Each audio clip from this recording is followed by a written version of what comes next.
And hello everyone, welcome back to a new video. Today we'll be talking about collections, which can be really nice to work with because they are basically improved versions of dictionaries and all of those things. So we can just say from collections import, and the first one we're going to import is counter. So let's start with a string. So let's say we have I'm just going to call it x. So x is equal to I am very happy today. Okay, so that's our string. Now if we were to print x, just to show you what we have, and we go here and just say python main.py, and as you can see, just I'm very happy today. So if we want to use the counter, we can just say counted is equal to a counter, and we can pass in the string, which will be x. Now if we were to print out counted, we can just type, then we get a dictionary. Isn't that amazing? So we have 4 spaces, 3 A's, 3 Y's, 2 P's, 1 capital I, 1 M, 1 B, and it just goes on. Of course, we can make it bigger, or we can make it a bigger list. So, it's my birthday today. And now, we run that. As you can see, now there's 8 spaces, 6 Y's, 5 A's. Very, very interesting. I love it. So this basically just kind of counts everything inside your string, and it is really useful. If you want to see only the most common things, you can say counted.most common, and let's say you want to see only the 3 most common things. Do that, and as you can see, it's spaces, it's Y's, and it's A. If you want to see only the most common thing, you just say 1, and that will give us spaces. If you want to see the top 5, and yeah, maybe you can make like some sort of keystroke logger or keylogger, and maybe make them count how much you're typing or what letters you're typing, and then give yourself analytics on what is being typed the most and whatnot. That can be pretty cool. There's an action application that does that, but I can't quite remember what it's called. But it was very nice whilst I used it. We can also say counted dot elements, and this will return them inside of a dictionary. So as you can see, you can't really see that. So what I'm going to do is I'm going to convert it into a list. Not a lint, a list. And yeah, I'm going to do that and run it. As you can see, now we can basically iterate through it. Let's maybe this time go for named tuple. We can try that one. Named tuple. We can also import that. So let's go here and say we want to create a class with a name and age attribute. So we can do is we can say person, and we can maybe make that equal to named tuple, and we can say person name, and name and age. These should going to be in the same string. Just take note. So if we were to then go down to the next line, then we can say mark, and mark is equal to a person, and here we can just say his name is Mark, and he is, let's say, 28. Now if we were to print Mark, I don't think we can just print Mark. I think we have to specify. And there we go. So we have a person with the name Mark and the age of 28.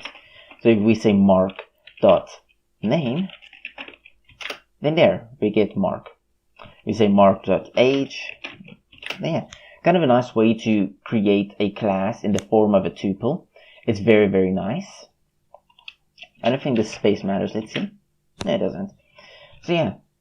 So here you just say you just pass in this here, and that's a string though, and then you give it a name, and then you give it the values you want. So we could add more values like length, And now we can like add the length. So let's say it's 180 centimeters. So now if we were to print out mark, then we get a named tuple, or kind of like a class that says this. Kind of cool. So that's the basics of named tuple. I'm not going to go through all of the different features and stuff like that, but you know, you can go a little more about them if you want. So let's say you want a default dict. Whoops, dict. Okay, I'm going to just clear all of this out. So this is basically the same as a normal dictionary, but it has a default value when a value has not been set. Normal dictionaries would give a key error or if a non-existent value was found inside of that dictionary. So let's create a dict and call it me. Let's just go here, say x is equal to 22, y is equal to 44. Print me. Now if we were to run this, sorry, my bad, I haven't coded in Python in so long. Anyways, there we go. So we have x and y. If we print that out, we get x and y. But what if we said we wanted me? Well, yeah, if we said we wanted me.x, that would give us 22. Or if we said wanted me x, that would give us 22. Well, if we wanted to say that we wanted me and let's say name, do that, and then we get a key error, as I just said. So one thing we can do is we can use a default dict. So let's say me. We can keep that, and we can just do this, and we can say default dict, and here you can just pass in the type it should contain. So it can be int, float, list, any type you basically want, but it has to stay true to that typo. So then we can say me at x is equal to 22, and me at y is equal to, let's say, 50. And remember, these has to be strings. So if we were to just print out me, let's see what we'll get. We get a default dict, expected. If we say me and x, then we get 22. If we say me and y, we get 50. If we said me and z, we get 0. So its default value is 0, which is really, really nice. So yeah, this is the usefulness of a default dict, and I would actually recommend you use it, because if a value doesn't exist, then you get a default value. Of course, then we have one more thing I want to teach you about, and this is, I don't know how to say that, and I'm scared it's gonna come out a little bit wrong.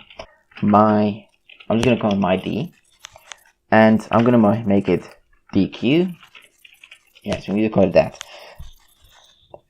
Then let's say we say my DE dot append and 5. This will add to the end of this DQ. So if we print, we get 5. Now we can of course append again, so we can say 7 or 8. Let's say it's kind of like a list, which is really, really nice. But we can also append to the beginning of this list with saying me de dot append left, and let's say you want to append 10. Now instead of 10 being at the end, 10 is going to be at the front. So yeah, it's kind of like a list, but it has a few extra nice features that you might want to use. So maybe you want to say me de dot pop, and this will remove the last element in the list, and you see 8 no longer exists. And of course you can also say pop left, so pop left instead, and that will remove from the front, so now 10 is gone. And you also say dot clear, and this will clear out the list. But let's say you wanted to add a list to this. How would you go about doing that? So let's say I have a list called L, and it's just a list of 1, 2, 3, 4. So what I can do is I'm going to go here, dot extend, and I can just put L inside of there. Now if we run that, as you can see, we get 10, 5, 8, and then it adds the list to the end.